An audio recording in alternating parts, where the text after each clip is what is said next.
Hello दोस्तों, आज हम देखेंगे सत्र 2023-24 का गणित का कक्षा 10 का प्रतिदर्श प्रश्न पत्र यानी मॉडल पेपर।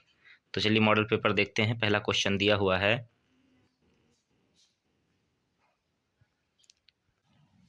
देखते हैं पहला क्वेश्चन।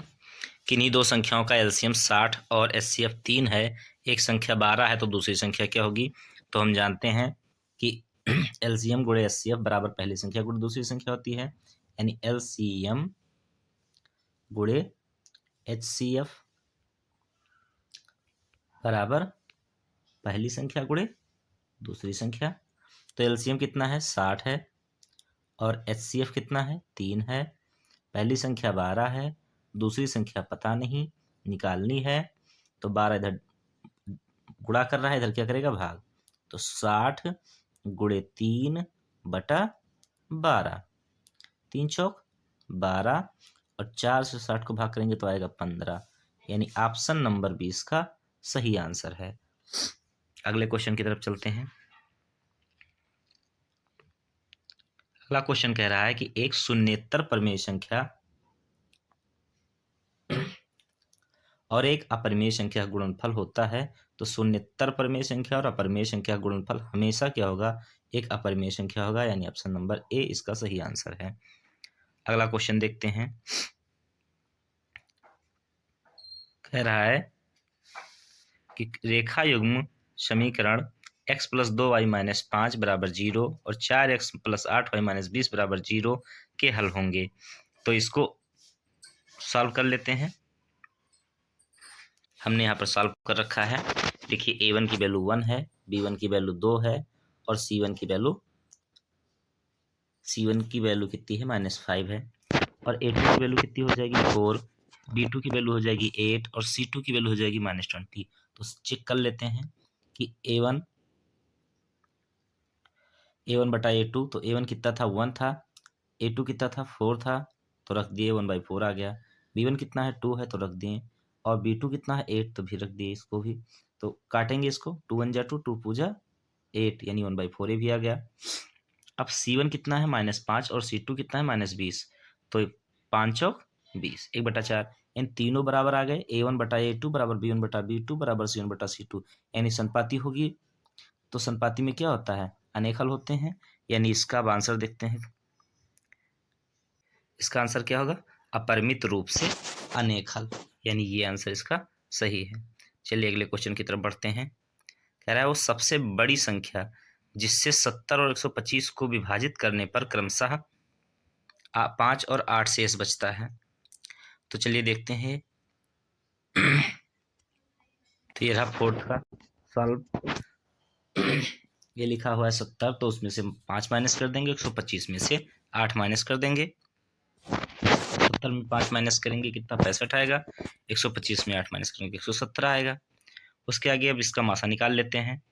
तो देखिए मासा निकालेंगे तो 65 से एक बार जाएगा तो बचेगा 52, और 52 से फिर 65 को भाग करेंगे तो एक बार जाएगा, बचेगा 13। 13 से फिर 52 को भाग करेंगे तो 4 बार जाएगा, 13 चौका 52, यानी मासा इसका आ जाएगा 13, यानी वो संख्या क्या होगी? 13 होगी। यानी ऑप्शन नंबर ए जो इसका है 13, वो सही आंसर है। चलिए देखते हैं 3 के प्रथम 5 गुणजों का योग। तो 3 के प्रथम 5 गुणजों का योग, तो देखिए 3 के प्रथम 5 गुणजों का योग करना है तो पहली संख्या तो 3 हो जाएगी। फिर 3 के बाद 3 का पाड़ा ही लिखना है, 3 दूनी 6, ऐसे करते हुए 3 5 जा 15। तो हम जानते हैं कि एस एन बराबर क्या होता है? n/2, और a प्लस डी भी करते हैं, a प्लस डी। तो क्या हो जाएगा? n कितना है? 5, 5/2, और a कितना है? 3, और d कितना हो जाएगा? 15। तो 15 और 3 18, कितना हो जाएगा?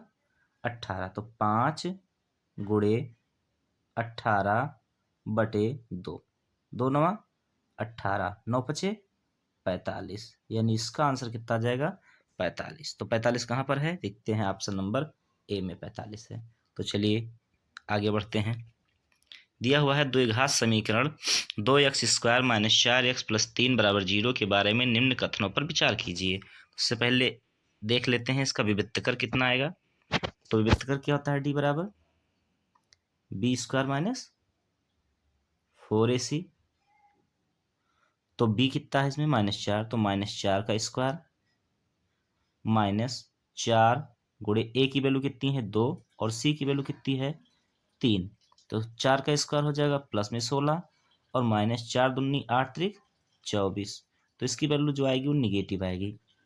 और जब d का मान निगेटिव होता है, तो जब d इज लेस देन 0 होता है तो फिर क्या होता है, जब 0 होगा तो पहला देखिए ऑप्शन दिया गया है, दिए गए समीकरण के विविक्तकर शून्य से कम होंगे, तो सही ही बात है।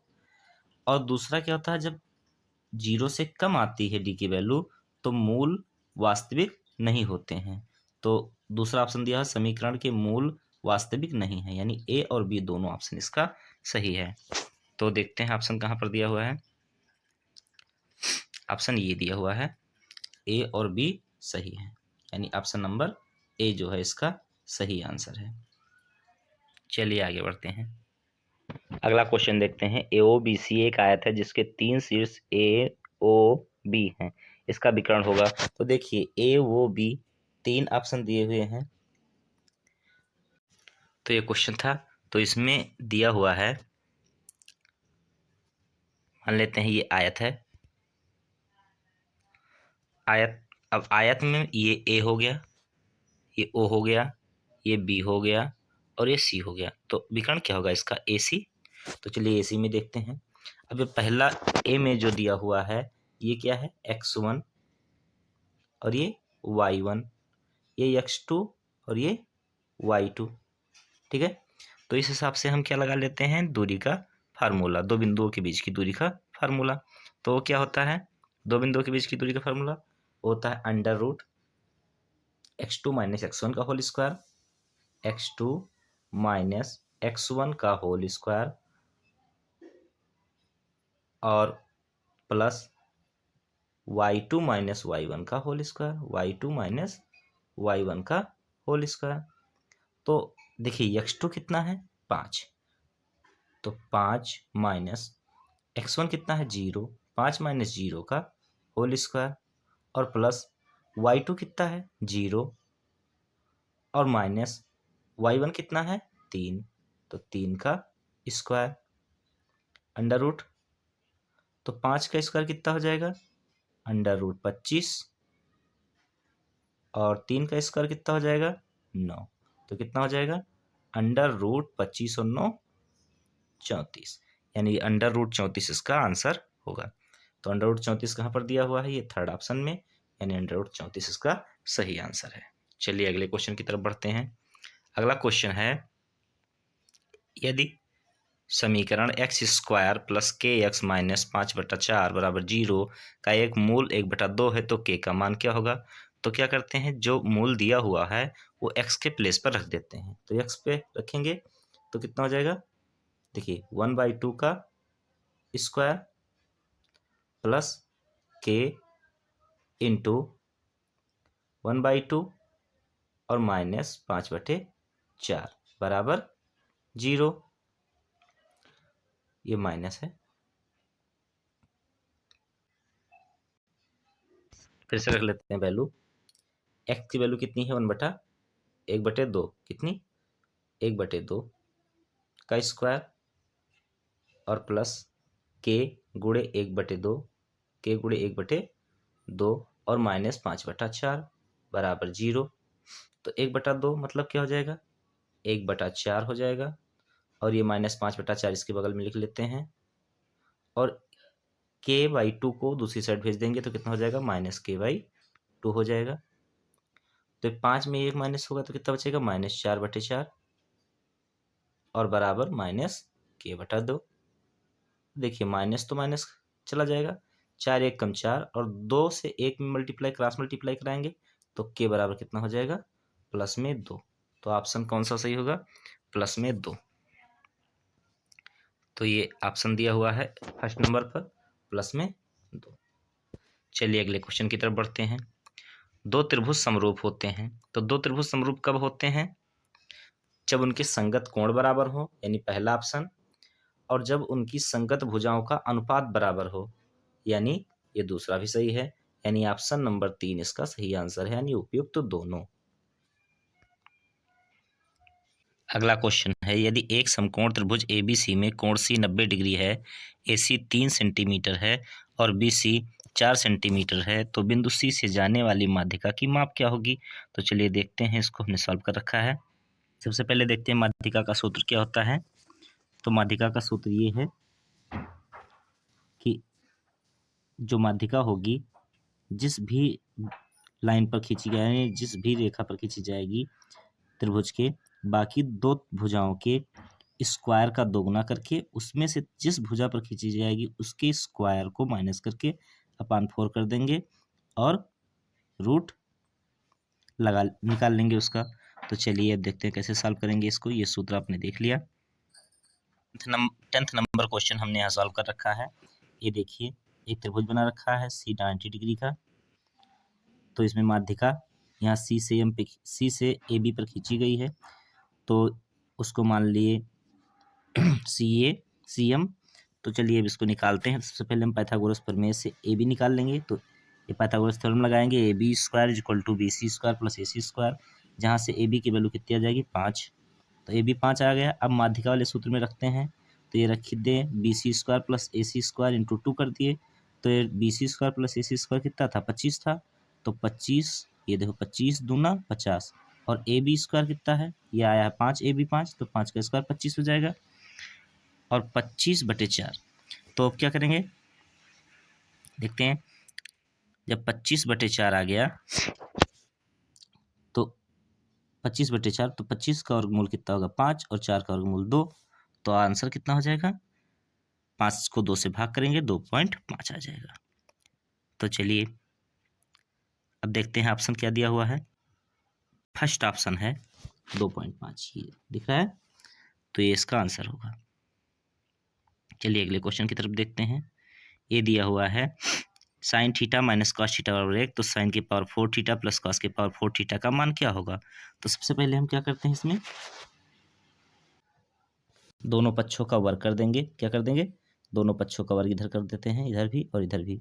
तो क्या बन जाएगा, sine square theta plus cos square theta cos square theta plus minus 2 sine theta और कॉस थीटा बराबर 1। तो देखिए इसकी वैल्यू कितनी हो जाएगी, sine square theta plus cos square theta की वैल्यू 1 और माइनस 2 साइन थीटा और कॉस थीटा बराबर 1 थी। इस 1 को उधर भेजेंगे तो कितना हो जाएगा, 2 साइन थीटा कॉस थीटा बराबर 0, 2 साइन थीटा और कॉस थीटा बराबर 0 हो जाएगा। तो अब किसी भी साइन थीटा की या कॉस थीटा की को दूसरी साइड भेज देते हैं। तो मान लेते हैं साइन थीटा को इधर रोक लिए, साइन थीटा बराबर ये सब मल्टीप्लाई कर रहा है, 0 में जाके डिवाइड करेगा तो कितना हो जाएगा 0 हो जाएगा। और साइन की वैल्यू 0 कब होती है, तो होती है थीटा बराबर 0 डिग्री पर। कितने डिग्री पर, 0 डिग्री पर। तो अब हमें थीटा की वैल्यू प्राप्त हो गई है, तो इसका हम मान इसमें रखते हैं। थीटा की वैल्यू कितनी आई 0। चलिए रखते हैं अब इसको। तो ये देखिए साइन की पावर 4 और थीटा की वैल्यू 0 प्लस कास की पावर 4, थीटा की वैल्यू 0 रखेंगे। तो साइन की पावर 4, 0 का मान तो एक ही 0 हो जाएगा, साइन 0 का मान 0 होता है, और कॉस 0 का मान 1 होता है, तो 1 का स्क्वायर, यानी कितना आ जाएगा आंसर 1 आ जाएगा। तो इसका ऑप्शन कौन सा सही होगा, फर्स्ट आंसर सही होगा। चलिए अगले क्वेश्चन की तरफ बढ़ते हैं। दिया हुआ है साइन 2a बराबर 2 साइन ए तब सत्य होगा। तो क्या सत्य होगा, यदि 4 टेन थीटा बराबर 3, तो 4 sine theta minus cos theta बटा 4 sine theta plus cos theta बराबर है। तो इसको हमने सॉल्व कर रखा है, ये आपको दिखाते हैं। चलिए ये रहा क्वेश्चन, हमने यहाँ सॉल्व किया है। तो देखिए टेन थीटा बराबर कितना हो जाएगा 3/4। तो यहाँ से हम कॉस कॉमन कर लेंगे, तो देखिए 4 है, साइन थीटा बटा कॉस थीटा हो जाएगा, और कॉस थीटा कॉमन हो जाएगा तो 1 बचेगा यहाँ पर माइनस में। नीचे से भी कॉस थीटा निकाल लेंगे तो यहाँ हो जाएगा साइन बटा कॉस थीटा, और प्लस में 1 बचेगा। तो ये देखिए 4 tan थीटा बचेगा, साइन थीटा बटा कॉस थीटा क्या होता है tan थीटा, तो 4 tan थीटा माइनस 1, और नीचे हो जाएगा 4 tan थीटा प्लस 1। तो tan थीटा की वैल्यू यहाँ से पुट कर देते हैं 3/4, 4 से 4 काट देंगे, 4 से 4 ऊपर बचेगा 3 - 1 और नीचे बचेगा 3 + 1। तो ये देखिए 3 - 1 2 होगा और 3 + 1 4 होगा, यानी दो दूनी 4, 1/2। आंसर कितना आ जाएगा 1/2। इसको आप पाइथागोरस प्रमेय से भी लगा सकते हैं। इसका आंसर क्या हो जाएगा, थर्ड नंबर यानी 1/2 हो जाएगा। चलिए अगला क्वेश्चन देखते हैं। अगला क्वेश्चन कह रहा है कि sec a + tan a, क्या sec a + tan a 1 - sin a का मान होगा, तो क्या होगा। तो इसको भी हमने सॉल्व कर रखा है। sec a + tan a और 1 - sin a, तो sec को क्या लिख देंगे 1/cos a, tan को लिख देंगे sin a बटा cos a। तो ये देखिए हर बराबर है तो 1 + sin a ऊपर हो जाएगा, नीचे cos a रहेगा। अभी हम जानते हैं स्क्वायर माइनस बी स्क्वायर ए प्लस बी माइनस बी होता है। तो देखिए 1 + sin a 1 - sin a लिखा हुआ है, तो ये क्या हो जाएगा 1 का स्क्वायर माइनस साइन स्क्वायर ए। और फिर हम जानते हैं कि 1 - sin स्क्वायर ए बराबर क्या होता है cos स्क्वायर ए। तो 1 - sin स्क्वायर ए cos स्क्वायर ए हो जाएगा। देखिए एक cos से cos कट जाएगा, कितना बचेगा सिर्फ cos बचेगा, कितना बचेगा cos। तो इसका आंसर क्या हो जाएगा cos a। चलिए देखते हैं ऑप्शन। तो इसका आंसर क्या हो जाएगा cos a, ठीक है। ऑप्शन नंबर 4 cos a इसका सही आंसर है। अगला क्वेश्चन देखते हैं। कह रहा है कि यदि 7 सेंटीमीटर वाले एक वृत्त के एक त्रिज्यखंड का कोण 60 डिग्री है, तो त्रिज्यखंड का क्षेत्रफल। तो त्रिज्यखंड का क्षेत्रफल क्या होता है थीटा बटा 360 पाई आर स्क्वायर। अब यहाँ आर की ना तो वैल्यू रखी गई है ना तो थीटा की वैल्यू रखी गई है, इसलिए ऑप्शन नंबर 1 इसका सही आंसर है। अगर आप आंसर रखते हैं तो आर की प्लेस पर 7 रखेंगे और थीटा के प्लेस पर 60 रखेंगे। चलिए अगले की तरफ बढ़ते हैं। अगला क्वेश्चन है एक सुराही निम्नलिखित का संयोजन है, तो सुराही में क्या होता है। तो सुराही में क्या होगा, देखिए सुराही कैसे बनेगी, एक गोला बनेगा, उसमें एक वृत्त रहेगा, मतलब एक क्या रहेगा सिलेंडर रहेगा, तो यानी एक गोला और एक बेलन, इसका सही आंसर होगा। 17 क्वेश्चन है कि 1 से 10 की धनात्मक विषम संख्याओं का माध्य होगा, तो 1 से 10 तक की विषम धनात्मक संख्याओं का माध्य क्या होगा। तो चलिए देखते हैं। तो n विषम संख्याओं का यानी प्रथम n विषम संख्याओं का माध्य क्या होता है, वो होता है n/2। क्या होता है n/2। तो n कितना है 10, 10/2 करेंगे कितना आएगा 5, यानी ऑप्शन नंबर 4 इसका सही आंसर है। अगले क्वेश्चन की तरफ बढ़ते हैं। अगला क्वेश्चन दे रखा है कि आंकड़ों 13, 15, 16, 17, 19, 20 की माध्यिका।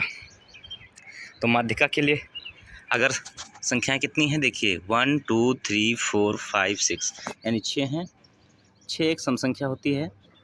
तो सम संख्या के लिए सूत्र क्या होता है n/2वां पद और प्लस n/2वां प्लस 1वां पद बटे 2। तो देखिए टोटल 6 हैं, 6/2 करेंगे, 6/2 यानी तीसरा पद और चौथा पद। तो तीसरा पद और चौथा पद बटा 2, तो तीसरा पद कितना है 16 और चौथा पद कितना है 17। तो 16 + 17 यानी 16 + 17 बटा 2, तो 7 6 13 और 1 1 2 1 3 33/2, यानी ऑप्शन नंबर 3 इसका सही आंसर होगा। अगले क्वेश्चन की तरफ बढ़ते हैं। यदि कुछ प्रेक्षणों का माध्य 27 बहुलक 45 है तब माध्यिका होगी। तो इसके लिए फार्मूला लगाएंगे। इसके लिए फार्मूला होता है बहुलक बराबर 3 गुणे माध्यिका -2 गुणे माध्य। तो बहुलक कितना दे रखा था 45 हमने रख दिया, 3 गुणे माध्यिका -2 गुणे 27 कर दिया। तो इस देखिए 27 दूना 54, माइनस था इधर आके प्लस हो गया 99 हो गया, और 3 इधर मल्टीप्लाई कर रहा था इधर क्या किया डिवाइड, तो कितना आ गई माध्यिका 33 आ गई। चलिए देखते हैं कौन सा ऑप्शन सही होगा। इसका आंसर कितना आ रहा है 33, माध्यिका कितनी आ रही है 33। ऑप्शन नंबर इसका 2 सही होगा, यानी 33 आंसर सही होगा। अगले क्वेश्चन की तरफ बढ़ते हैं। अगला क्वेश्चन है, जब एक पासे को फेंका जाता है तो 3 से छोटी एक विषम संख्या आने की प्रायिकता क्या है? तो 3 से छोटी जो विषम संख्या होती है वो क्या हो सकती है? 3 से छोटी कितनी विषम संख्याएं आ सकती हैं? तो 3 से छोटी कितनी विषम संख्याएं होती हैं? तो 3 से छोटी विषम संख्या केवल एक होती है, यानी एक। तो टोटल कितने पासे में कितने अंक होते हैं? 6। तो क्या हो जाएगी प्रायिकता इसकी? टोटल नंबर तो नीचे लिख देते हैं 6, और जितनी भी संभावनाएं हो सकती हैं उसके ऊपर, यानी 1/6। ऑप्शन नंबर फर्स्ट सही आंसर है। अगर वीडियो पसंद आए तो आप लाइक कीजिए, शेयर कीजिए, सब्सक्राइब कीजिए, और अगर आपको पूरा फुल सॉल्यूशन चाहिए पूरे वीडियो का, मतलब यानी पूरे प्रश्न पत्र का, तो कमेंट बॉक्स में आके कमेंट कीजिए। धन्यवाद।